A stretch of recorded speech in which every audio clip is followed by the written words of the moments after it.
All right, this will finish up 8.2 for our learning. Again, this is a combination of 10.2 and 10.4 in the Zuhmdahl text. We left off talking about liquids, and this was the last term and definition that I had up on the board.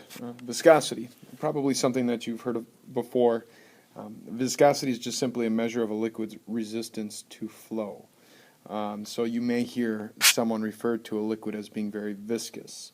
We can think of honey, and we can think of molasses and oil as being very viscous, whereas water and rubbing alcohol would be things that are not very viscous, have a low viscosity.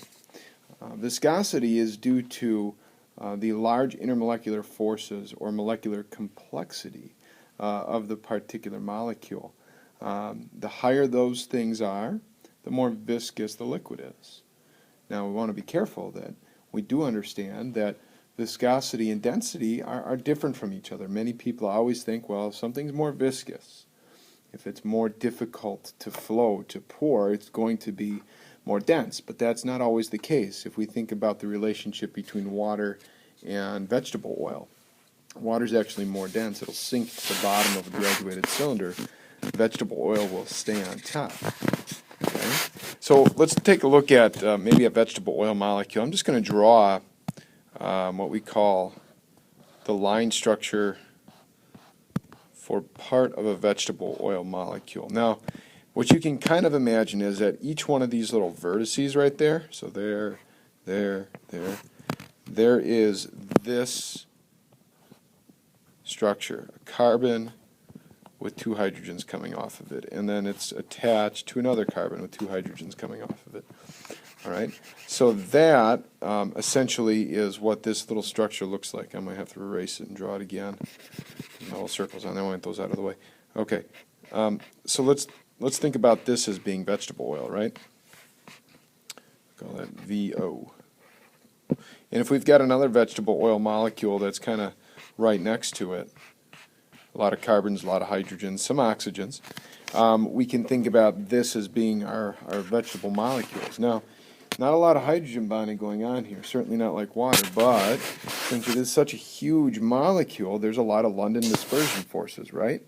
And those London dispersion forces allow these two molecules to essentially come together and attract each other. There, over and over and over again.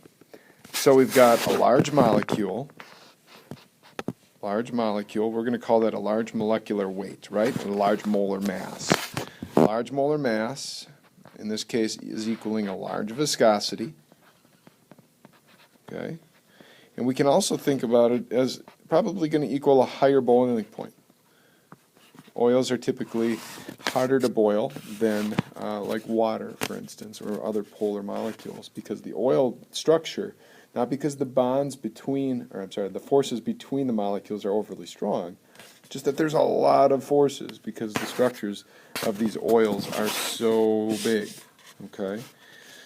So viscosity, if the viscosity is high, usually it's a large molecular weight structure, and usually that in turn leads it to have a very high boiling point. All right, so that's the end of liquids. We're going to turn now back into solids. And the chapter, like sections 10.3 and other sections throughout the chapter in Zuhmdahl, talk a lot about like the structure of solids. So they talk about like crystalline structures and face-centered cubic and all these goofy little terms and all the crystals that solids can form. And we're going to skip that stuff.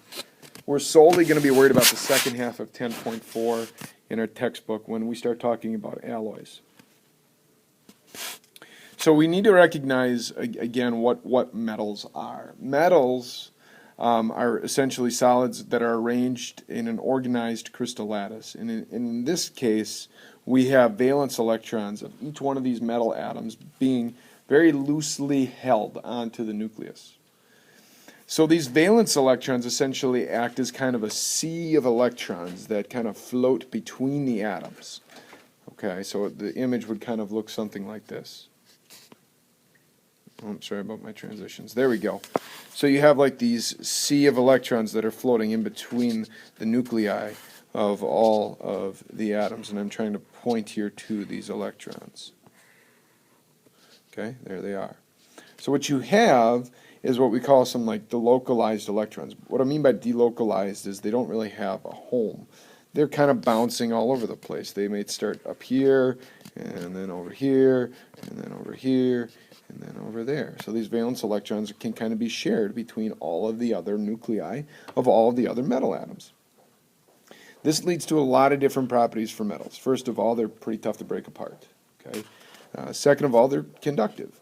The thing about what conductivity is, it's a flow of electrons. Well, the metals already have flowing electrons, so it's just kind of like helping the process out. Okay. Okay, so what is an alloy? So that term hopefully is kind of familiar to you. Alloys are simply substances that contain a mixture of elements that has a metallic property. So we've got really two types of alloys. We've got a substitutional alloy. A substitutional alloy is one in which the host metal atoms are replaced by other metal atoms of similar size. We've got a second type of alloy called an interstitial alloy. The interstices, which is a tough word to say, or the holes, are packed by smaller atoms. So in an interstitial alloy, you actually have holes between the atoms, like there are between all atoms, but these little holes are actually stuffed with other very small atoms. And we've got two examples. On the left side of the picture here, we've got brass. Maybe like a trumpet, for instance, made out of brass, or brass knuckles, or a brass ring. In this case, you've got two different elements, copper and zinc, and the zinc is kind of commingled in with the copper to make kind of a new substance, a new material, which is brass. And you might ask, well, why do we do this? Well, that's because we want some of the properties of copper and some of the properties of zinc. By mixing the two metals, we can have the best of both worlds. We might want the look of copper, we might want the non-reactivity of copper, but we might want the lightness of zinc. So, the lack of weight, not the color. We want the lightness of zinc, so we mix the two to get the best of both worlds. We do the same thing with the other types of alloy. I've got a picture here of a bunch of carbon atoms, and we've filled, or I'm sorry, a bunch of iron atoms, and we've filled in the holes with a bunch of carbon atoms. The little black spheres here are carbon.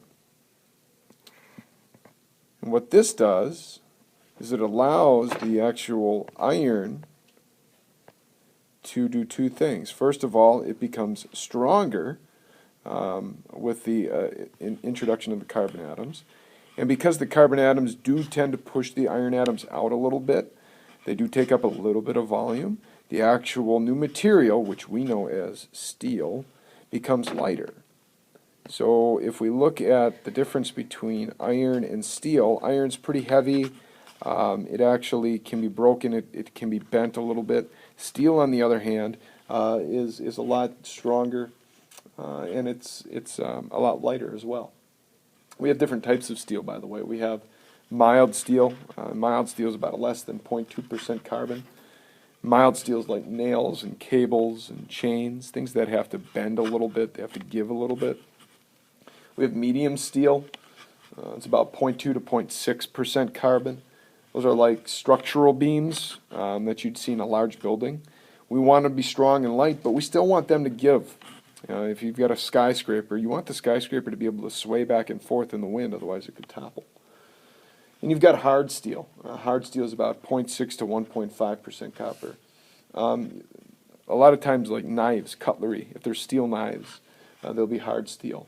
Springs for cars will be hard steel because we don't want them to bend very much at all. So those are alloys. Alloys are a new section of this year's AP test, and I'm willing to bet that they are going to talk about the differences between these two alloys. I bet you that'll be a question that we see. All right, that's it.